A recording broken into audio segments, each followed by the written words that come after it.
Obnoxious people. Ugh. Probably not the only one who feels that way at times, right? I remember there was this guy in the seminary who I thought he was obnoxious. He was competitive. He was stubborn. You're not supposed to get it that quickly. I must be very transparent. He was competitive and stubborn and overweight.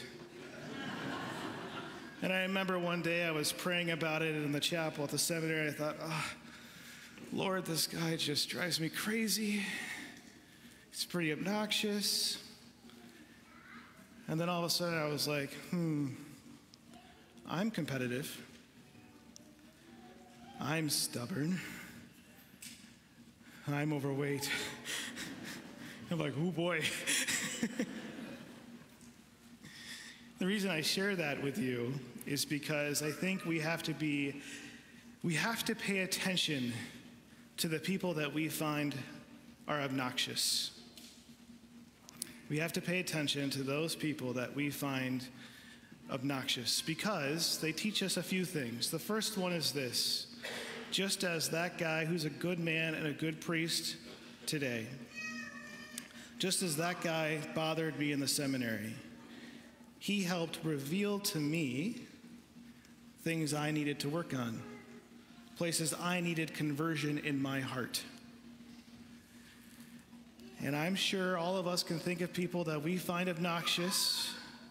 And I just encourage you, maybe there's something in that person that you see that reminds you of the thing you don't like about you. And then bring that to the Lord and allow the Lord to help you experience some conversion, to experience God's love for you in that, and to help you grow. I'm just a little less competitive today than I was 10 years ago. So there's hope. My mom is smiling at me like, no, you're not.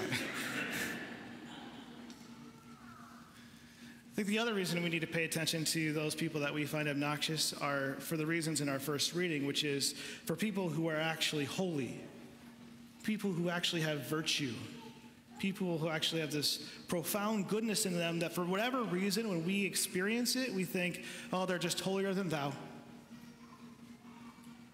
Whenever we have that thought about somebody, and it may be true, there may be times that there are people who are struggling with that, but I think more often than not, those people that we think are holier than thou possess some type of virtue we wish we had. I think they possess some type of holiness or gentleness or kindness or ability not to gossip when I want to gossip, whatever it is. When we confront that type of individual, we wish we were more like them. And so we have a choice to either be inspired or to say, they're just obnoxious, they're holier than thou. So pay attention to the person that is obnoxious to you, because either the Lord is calling you to conversion or he wants to inspire you to holiness through that person. A couple years ago, 15-ish, which is more than a couple, when I started seminary, my first year in the seminary, there was this orphanage for these children whose parents were in jail. And that was my apostolic outreach. That was the place I was called to go every Wednesday and just hang out with these kids. And so you can assume that a lot of them were coming from pretty broken backgrounds, pretty difficult experiences. They had seen more than I had ever seen. And I remember we were playing soccer on the soccer field, and this little boy, I've never forgotten him, kicked the ball into the net, and I said, hey man, great job. He was like 6. So it wasn't like it was a powerful kick. He just made it. He made it in the goal. I said, good job. And then all of a sudden, right after that, this little black girl behind me, she was adorable. And I turned around and she just had this sad look. And she said, how come you don't say anything good about me? And I was like, oh, said, no, you're great too. You are playing so well. I think all of you are good children here. And she said, no one ever says that about us here. My heart just broke for her. Because here's this 8-year-old girl who's really never been told she's loved, ever. But the reason I bring it up is because, notice, when I affirmed the boy, she thought she was less worthy. Because somehow affirming the boy for making a goal meant that I didn't love her as much, or I didn't notice her as much. That should remind us of our apostles and our gospel.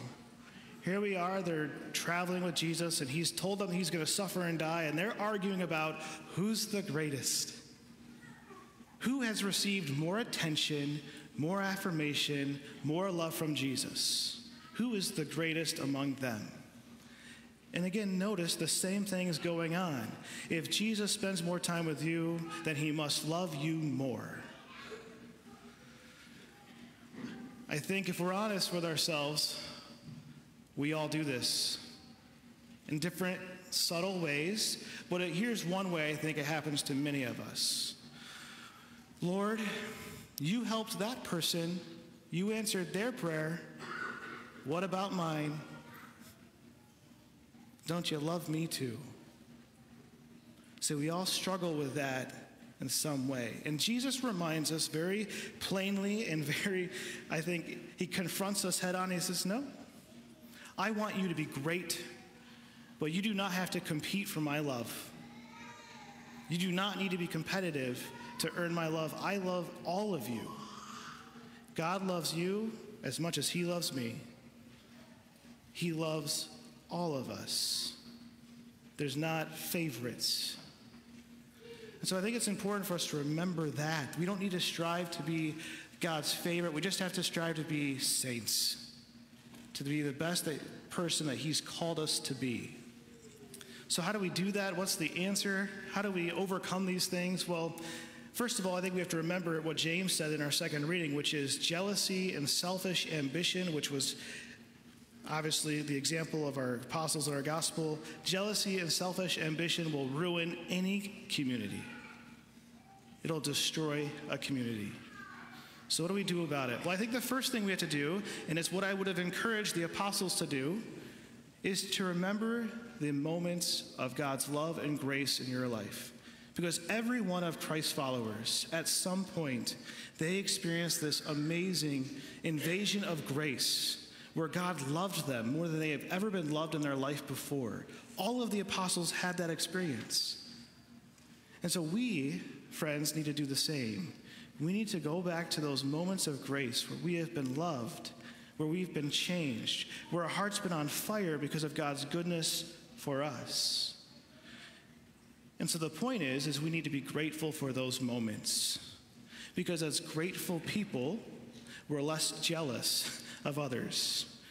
But I think it has to go a little bit further. So gratitude needs to be there. We have to cultivate gratitude in our hearts of God's goodness and love, and that makes us less envious and less jealous of what others have received from God. But I think also it needs to go beyond us. It needs to go to the other. And the phrase that I would use here is empathetic joy. That we need to have real joy for someone else's success, for someone else's experiences of God's love and goodness. We need to be so excited for them. Hallelujah. Praise Jesus. God has impacted you today. I think about it, yesterday as an example, my Spartans, they couldn't just finish the final drive and win. But I have empathetic joy for you Wolverines. You did it. You finished the drive by some miracle. You made it happen. See, we're called to pay attention to the obnoxious ones, to experience deeper conversion in our hearts, to be grateful for how people inspire us to be holy, to hold on to how God has revealed himself to us, and to give God thanks and praise for the goodness he's done for others. That's the joy of being God's disciples. That's what it means to be great in his kingdom. to see one another not as competitors, but as God's beloved sons and daughters, that God loves all of us and brings us into a deeper friendship with him. May we experience that great conversion. May we see each other as God's sons and daughters, and may we be less obnoxious to one another and more joyful as disciples together.